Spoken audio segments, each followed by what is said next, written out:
बेटे ने अपनी माँ के फ़ोन में ऐसा क्या देख लिया कि उसके होश ठिकाने आ गए। बेटे, मेरे फ़ोन में कुछ खराबी हो गई है। अगर बाजार की तरफ जाओ तो इसे भी ठीक करवा लेना, कमला जी ने अपने बेटे से कहा। राजीव ने कहा, ठीक है माँ, आप अपना फ़ोन दे दो, मैं इसे ठीक करवा कर आपको दे दूँगा। राजीव ने अपनी माँ का फ़ोन बैग में रखा और ऑफिस के लिए निकल गया। लंच टाइम में उसने माँ का फ़ोन बैग से निकाला और देखने लगा कि उसमें दिक्कत क्या है। फ़ोन ऑन करते ही राजीव को वॉलपेपर पर खुद ही की और माँ की तस्वीर दिखाई दी। फ़ोटो देखकर उसके चेहरे पर मुस्कान आ गई। दिल में माँ के लिए ढेर सारा प्यार उमड़ आया। उसके बाद उसने माँ के फ़ोन की गैलरी देखी। राजीव को फ़ोन में कुछ रिकॉर्डिंग दिखाई दी। पहली रिकॉर्डिंग सुनी तो उसके पैरों तले ज़मीन खिसक गई। उसके बाद दूसरी और तीसरी रिकॉर्डिंग सुनने के बाद तो उसका गुस्सा 7वें आसमान पर हो गया। दफ्तर से आधे दिन की छुट्टी लेकर घर आ गया और सीधा अपने कमरे में जाकर लेट गया। वो कमरे की छत के निहारते निहारते पुरानी यादों में खो गया।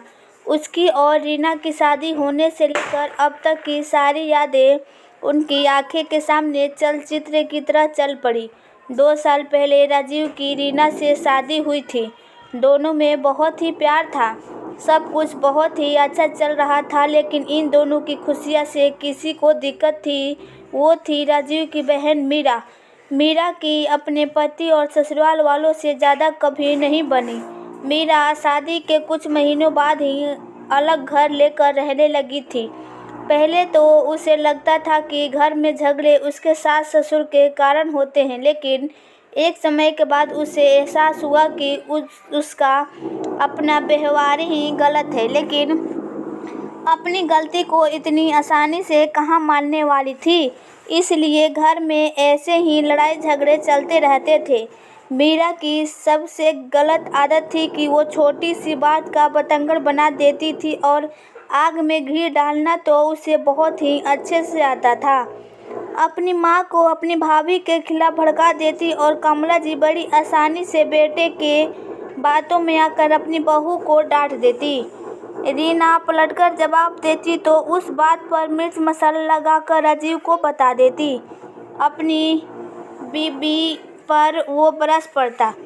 दोनों में बहुत झगड़ा शांत भी हो जाता था या कम हो जाता तो भाई को फिर से फ़ोन पर सारा किस्सा ताज़ा कर देती। घर में ऐसी आग लगी जो बुझने का नाम ही नहीं ले रही थी। इसी आग के चपेट चढ़ा रीना और राजीव का रिश्ता। रीना पर तो कई बार झूठा इल्ज़ाम भी लगाए गए। उसने अपनी सफाई में बहुत कुछ कहा, लेकिन न तो उस घर में कोई उसकी सुनने वाला था, ना कोई उसे समझने वाला। रीना हर दिन खून के आंसू रोकर सो जाती। उसे उम्मीद थी कि एक ना एक दिन राजीव को सच्चाई का पता जरूर चलेगा, लेकिन राजीव हर बार माँ का ही साथ देता। गलती राजीव की भी नहीं थी। उसके सामने सब कुछ ऐसे प्रस्तुत किया जाता है कि उसे लगता है कि सारी गलती रीना की ही है। एक दिन बात इतनी बढ़ गई कि राजीव का हाथ रीना पर उठ गया। उस दिन रीना का जन्मदिन था। उसको सरप्राइज देने उसके माता पिता आए थे, लेकिन बेटी को यूं रोते देख माता पिता को बहुत गुस्सा आया। उसी वक्त अपनी बेटी को अपने साथ ले गए।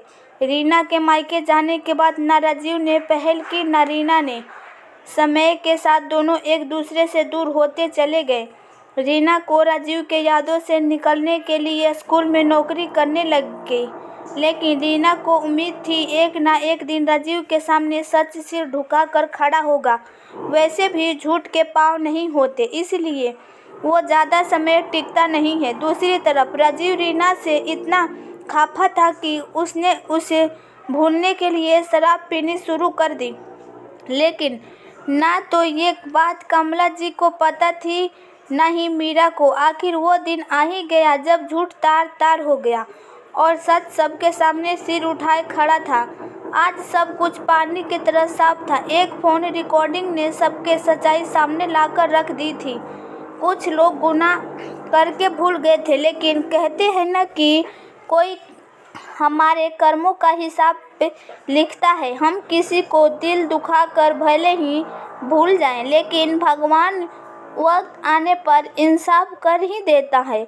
अगले ही दिन राजीव ने मीरा को फोन करके बुलाया। राजीव ने अपने माता पिता और बहन के सामने फोन रिकॉर्डिंग चला दी, जिसमें मीरा अपनी मां के कान अपनी भाभी के विरुद्ध भर रही थी और कुछ झूठे इल्जाम भी लगा रही थी।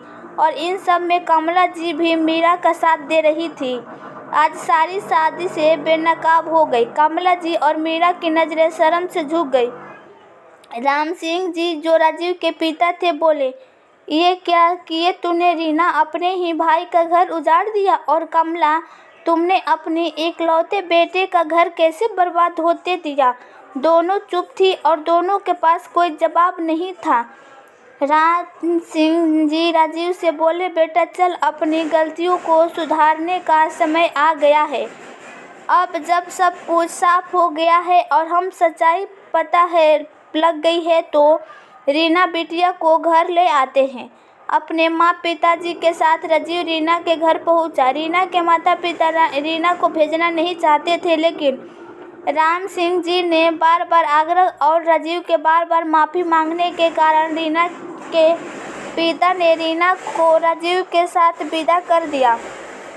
अब रीना और राजीव का घर फिर से बस गया था, लेकिन राजीव के दिल से उसकी बहन हमेशा के लिए उतर गई थी। माँ से कुछ समय नाराज रहने के बाद राजीव और माँ की तो सुलह हो गई। बेटे की नाराजगी ने कमला जी को सुधार दिया।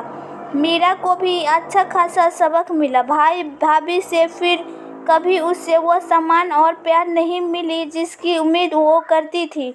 मीरा ने अपनी हरकतों की वजह से हमेशा के लिए